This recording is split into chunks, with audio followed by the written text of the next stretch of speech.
ખેડૂતો માટે કૃષિમંત્રી રાઘવજી પટેલે મોટી જાહેરાત કરી છે। જ્યાં સુધી ખેડૂતો પાસે મગફળી હશે ત્યાં સુધી ખરીદી થશે। ટેકાના ભાવે સરકાર ખરીદશે ખેડૂતોની મગફળી।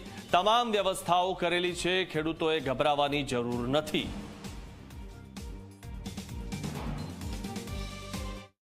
રાજ્યમાં 3,73,000થી વધુ ખેડૂતોએ પોતાની મગફળી ટેકાના ભાવથી ખરીદવા માટે સરકારશ્રીમાં નોંધણી કરાવેલ। હવે અમારી છેલ્લી મુદત 8મી ફેબ્રુઆરી ખરીદવાની હતી। હજી 8મી ફેબ્રુઆરી પછી પણ થોડાક નોંધણી કરાવેલ ખેડૂતો ખરીદીમાંથી બાકાત રહી જાય એવી સ્થિતિ અમુક સેન્ટરોમાં ઉપસ્થિત થઈ છે।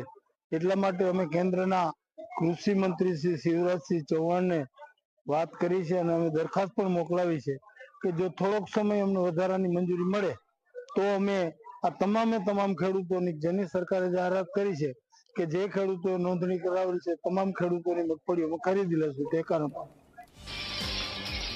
તો ખેડૂતો માટે આ ખૂબ મહત્વના સમાચાર છે। તેમની પાસે જ્યાં સુધી મગફળી હશે ત્યાં સુધી સરકાર ખરીદશે। ખેડૂતો માટે કૃષિમંત્રી રાઘવજી પટેલે આ મોટી જાહેરાત કરી છે। જ્યાં સુધી ખેડૂતો પાસે મગફળી હશે ત્યાં સુધી